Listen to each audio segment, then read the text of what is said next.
Hello guys, welcome back to another episode here on African Confessions. There is a message that I want to share with you guys, and the message reads like this. Good morning, Brother Nash, how are you doing? I hope that I find you well. Can you please post my story as hidden identity? I have a story and a problem as well, which I need a solution from your listeners. I am a woman who is married. I am residing here in South Africa, but I am in Zambia.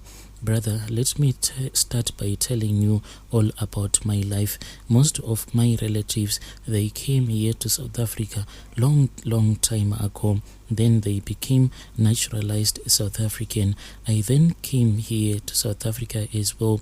At that time, I had came here to South Africa to study, but things didn't go according to plan. That was when I started working. And when I started working the next time around, I then sent some money back to Zambia so that my boyfriend can come and join me here in South Africa. That was in the year 2008. When he came here, he got quite a very good job, a good paying job, and our life had a 360-degree turn, and life continued, and we lived a very normal, comfortable life, and we had 3 kids in this marriage.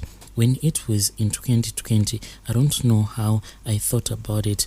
I then reconnected with this other friend of mine. She was in Zambia. She said that she wanted to come and see me. So she came and she was with me because my husband at that time, he was always on the road. Since he was an essential worker, those ones that were only allowed to work during those days. So my friend came and she said that she was only going to come and stay for a little while. But when she came here to South Africa, she found South Africa to be fun, and she said that she wanted to continue working. And she told me her own life story. She was a woman who was going through depression because her husband was quite a cheating man. So I encouraged her to stay here in South Africa to find a job so that she can take care of her children that were back in Zambia. My brother, soon after she had gotten a job, that was when I started to notice that it was like she didn't want to associate with me anymore. Each and every time, if I would call her, like if I wanted to go to her place, she always had a reason. Like she kept on telling me that she wanted to go somewhere, she wanted to go shopping, she wanted to go to church. She never wanted me to go and visit her at her place. At that time, after she had left my house, I had only visited her only once. So I thought that maybe she was dating a man and she was not ready yet to introduce me to that man that she was staying with at that time. So I decided to let her go. And she even moved further away from me so that I could not visit her whenever I felt like I wanted to visit her. She moved out of Pretoria and went into another city. My brother, and then there was this other time when I saw some messages on my husband's phone. After I had seen those messages, before I could clearly read those messages, then my husband grabbed the phone and he deleted all of the messages that were on his WhatsApp.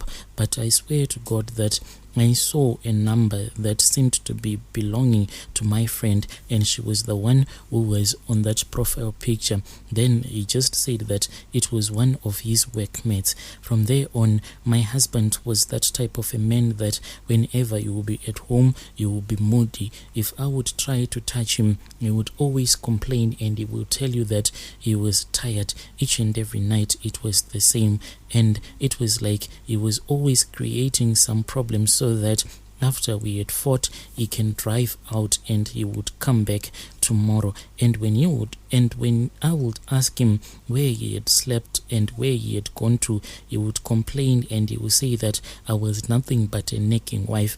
Then one day, my brother, I had traveled to meet up with this other cousin sister of mine who was staying in another province. When I had gone there, it was because I just wanted to freshen up, thinking that if I go somewhere, then my husband will miss me.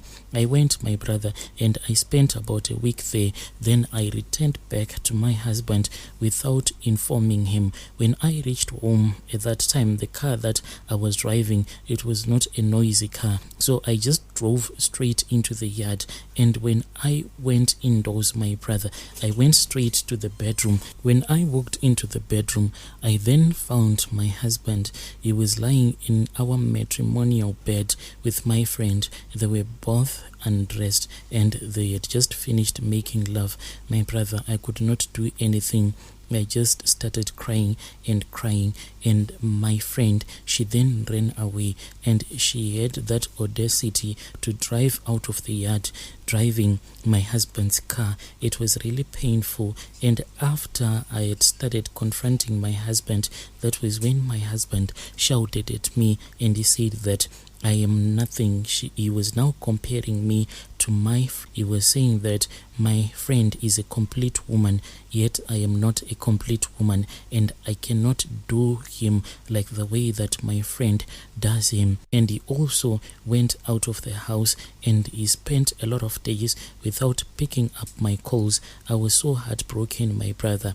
That was when I started going to seek for solutions to those white community church, those ones that are here in South Africa. At first I went to the South African churches, but when I saw that nothing was coming out, that was when I contacted some Zim prophets. And when I went to the white garment churches, I was then given some stones and some water. It was said to be holy water. I was taught how to use that holy water. Each and every time when I wanted to call my husband, I had to go into the bathroom and wash myself using that holy water. But after that, I was not supposed to wipe myself. I had to wait until the water had dried by itself. And my brother, what I noticed is that each and every time when I would use the holy water on that night, my husband, he would return back home to be with me again. But still, things were not back to normal. So one day when I was discussing with my co-workers at work, I then said to this other woman, and she said that her own grandmother was a Sangoma, and the Sangoma was willing to assist me. So on the weekend, I then traveled with her back to her home in the rural areas, but not very far from Pretoria. When we went there, I then met with the co-worker's grandmother, and we spoke, and I told her all the challenges that I was facing in my marriage, and I told her that I wanted my husband to be back to me, and I wanted my husband to forget about my friend so that he can be with me. And whenever he would try to have intercourse with any other lady out there, something will happen so that you will never be able to have intercourse with any other lady except for me. Then that lady's grandmother said everything was going to be sorted, and she was that Sangoma who was going to assist me. And she said that she has been looking for people like me. I was going to become a testimony. What she did is that she took a matches box. It was a lion matches box, and she said, pick one stick. And I picked that one stick. She then gave me a razor blade, and she said, I want you to sharpen that matchstick that I have given you. And I started to sharpen that matchstick. She then emptied that lion matches box, and she gave me when it was empty, and she said, close it for 3 days, and after 3 days your husband is going to come. But I have set a trap for your friend. I am going to visit her in the night, or I am going to send these small boys of mine. She was pointing at these other idols that were in the corner. She said that she was going to go there and visit her in the night directly, or she will send a small boys so that they can deliver a message that she was supposed to stay away as far as she could from my husband. I then took that matchstick that I had sharpened, and I placed it inside that lion matchbox, and she said that I had to keep it in a place where no one except me was supposed to touch it. So I then placed it inside my handbag. Me and my friend, we then returned back to Pretoria. When I returned back to my house, I then took this other safe. We do not actually keep anything in there. My husband had purchased it when he wanted to purchase a firearm, but he didn't do it anyway. So I then took it and I changed the password. That is where I hid that lion matchbox. Even right now, my brother, it is still there. Then the next morning, my friend called me and she said that she was really sorry for everything that she had done. She said that for her to be in South Africa, it was made possible by me because I had rescued her from her abusive husband, and she had been thinking about all the things that she did and she was feeling very sorry. But what made her to apologize to me, it was not like she was feeling sorry, but it was because of the spiritual attacks that she and my husband had received. Because what had happened to them, my brother, is that when they had tried making love, then my husband could not find her private part. They tried for several minutes, but still my husband could not find a private part. That was when they started arguing, and as they were arguing, my husband then rushed to the kitchen and he then pulled out a knife and he wanted to stab her, and she didn't understand why my husband was being violent towards her. But what they didn't know is that this was just a spiritual attack, and in that moment my husband was possessed. When I heard this story, I was really happy. I quickly drove back to that village where my co-worker had taken me to her grandmother. I went there. I drove almost throughout the night so that I could be able to return back to work the next day. When I went there, I thanked her so much and I returned back to Pretoria. My brother, life returned back to normal, but I started noticing that my husband, even though he was that type of a man who had been insulting me because of his newfound friend, but now he has turned into something that looks more like a monster. For the first time, my brother, in my life, my husband is threatened to kill me. The last time that he threatened to kill me, he said that he is going to burn the whole house down. I thought that he was joking. He quickly rushed out of the house, and the way that he was running out of the house, it was like someone who is now mentally unstable. He jumped into the car. He almost hit our dog as he was driving out of the yard, and he then went to the safe station, and when he came back, he had a jerry can full of petrol. He kept on threatening me, and the kids were crying, my brother. My kids had never cried like that, seeing their father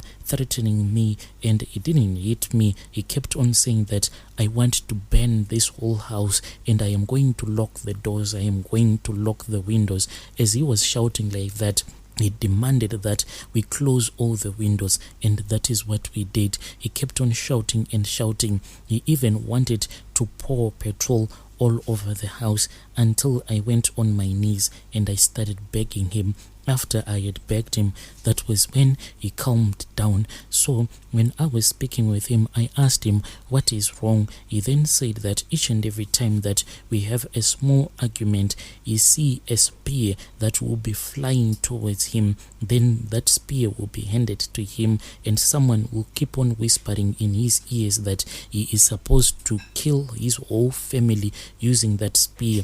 And after he had killed me and the kids, then he is supposed to stab himself using that spear. After me and him would have an argument, usually he goes outside to sit. Most of the times he will start crying, and when I ask him why he will be crying, he says that he doesn't even understand how he ends up grabbing a knife from the kitchen and threatening me with that knife that you will be holding in his hands. My husband, most of the times, he acts like a man who is under the possession of a demon.